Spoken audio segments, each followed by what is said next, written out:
Therapist perfectionism. Yes. Yeah, there's a lot of people want you guys to be perfect. You're like, hell no, we're not gonna be perfect. Like I told you, I can be a hot mess too. I just don't broadcast it. Being a hot mess is fun though. It is, and it's necessary. Who would you be if you weren't a hot mess? And how can you be a therapist if you don't accept that you have also experienced challenge and adversity? Mental Health Monday. Mental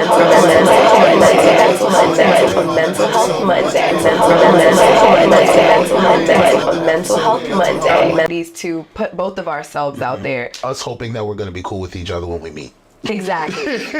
Right. I don't worry about that as much because I'm pretty adaptable, but yeah, but when you feel the energy, it's very like, oh, I was hoping this would be better. Right. How do I adapt to this situation so I can like enjoy the rest of my day after and be like, well, we did it. Yeah, exactly. Success. Win or lose, a win is a win. So I say all that to say that there's a lot that goes into it, and like hopefully one day, maybe, I don't know, you're probably sensitive about your creativity, but maybe you'll have somebody to do that stuff for you. But for right now, it's all you. It's all me. So all of these things take time in addition to the other things that we have going on outside of this work, you know? So I just always try to give myself grace with whatever I'm doing. You know, some nights look like me being up editing videos until 2 a.m. Some nights look like me throwing my laptop and saying, I'm not doing this. How do you do that as a mom? What, stay up all night? No, just the balance. Is there balance and harmony, or is it just like, look, I'm getting it done? It is, it takes a lot of organization. When it comes to scheduling, let me be clear. I don't want you to look at my closet and be like, you said you were organized. I'm very organized when it comes to like scheduling, business logistics, right? Not the best when it comes to like hanging my clothes up. So it takes a lot of organization on my part, and everything is like a puzzle when it comes to my kids. Like if I know I got to pick up one at 1 o'clock, like for example, my son on Fridays, he gets out of school at 1 o'clock. That means that I need to be done with everything I need to do by 12 because I need to make time for traffic. Like this is how my mind works, you know? And then I'm like, okay, if I get him at 1, we're going to be home by 2. So if I need to take a virtual meeting at 3, I can do that, you know? So I fit everything into my day literally like a puzzle, and it just flows, you know. I give myself a lot of grace. I try to get good rest. I do a lot of self-care, bubble baths. I try to make time for friends and fun, so that I have the energy and the mental capacity to manage all of these schedules. How do you deal with yourself when you've run out of mental capacity? That's a good question. I think that is when things are more chaotic.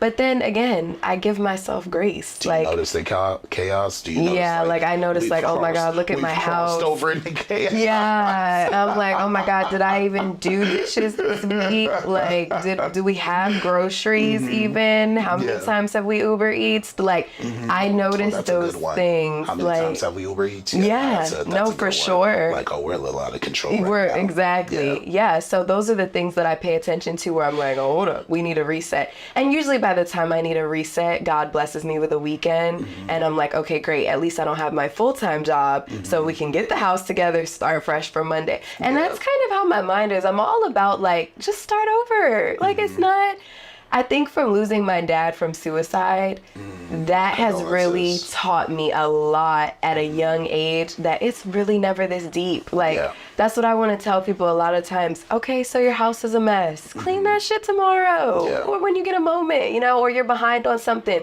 Sit down and figure out a plan for how you're going to recoup. It's not the end of the world. You lose your job, we're going to get you another one. It's going to suck. I'm not saying it's going to be easy. I'm not saying everything is easy and that there's no hardships. I'm just saying, like, can we change the way we're thinking about them?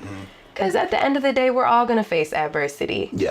Yeah, that's not even a question. It's not a question. So if we're going to melt down every time, then we already failed. Or you could melt down in style.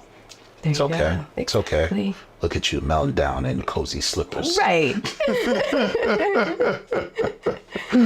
Therapist perfectionism. Yes. Yeah, there's a lot of people want you guys to be perfect. You're like, hell no, you're not gonna be perfect. Like I told you, I can be a hot mess too. I just don't broadcast it. Being a hot mess is fun though. It is, and it's necessary.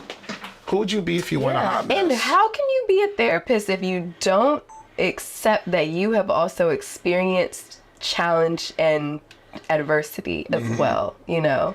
A therapist is not just this God-sent perfect superhuman that's never been through something and just has all the answers for how to handle it. In fact, I often think in my head, I don't know what to do.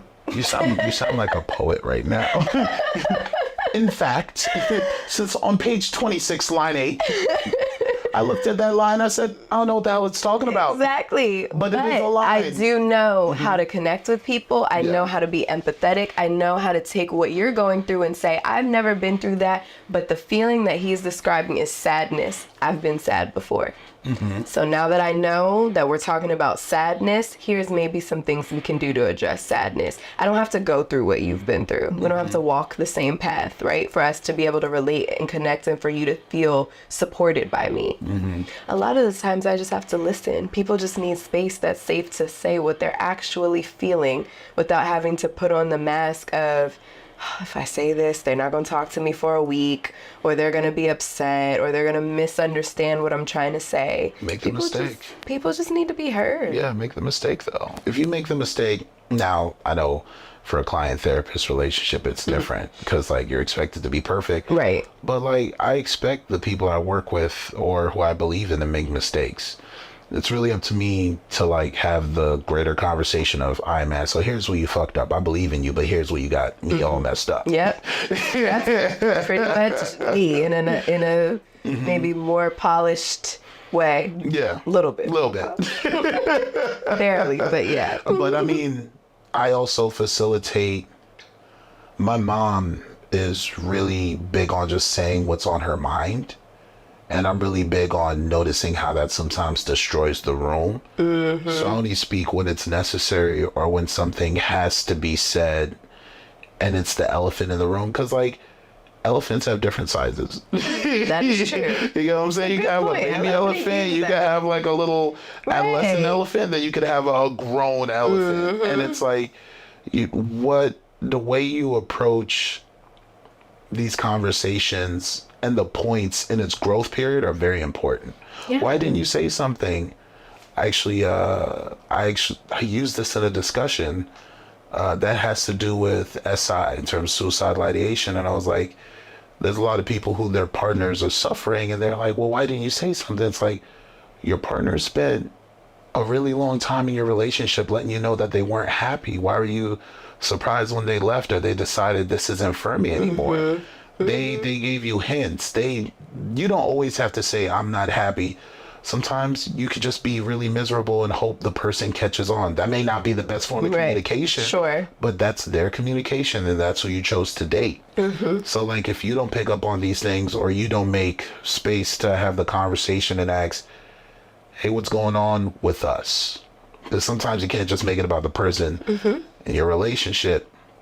It's a two-way street. You guys are meeting in the middle. So when the relationship is going sour or the milk's gone bad, you do have to ask what's going on with us and not just make it about, you've been in a real funk lately. Like, right. And not only what's going on with us, but what do we need to do? What is the work? I think a lot of times people get stuck, I notice in therapy, at the here's what's going on part. And like I said earlier, we stop there and we don't ever get to solution. We're able to recognize, okay, this is maybe what I should work on, or here's what I need to change.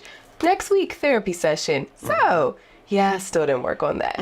So no progress has been made, and that's fine. I'm here for it. We can do that for week after week after week, but I'm going to make it very clear to you every time that there's no change because there's been no change. Yeah.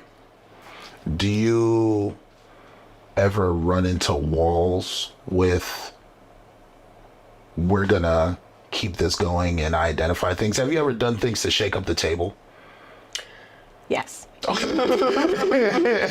mean, I think I do a good job of asking the questions. I hear a lot, oh, I never thought about it that way, or oh, I never. Oh, you're imitating what they've said. Yes, exactly. Okay, like I hear that a lot, or oh yeah, thank you for asking that. I never thought about that, or so I think I do a good job of asking the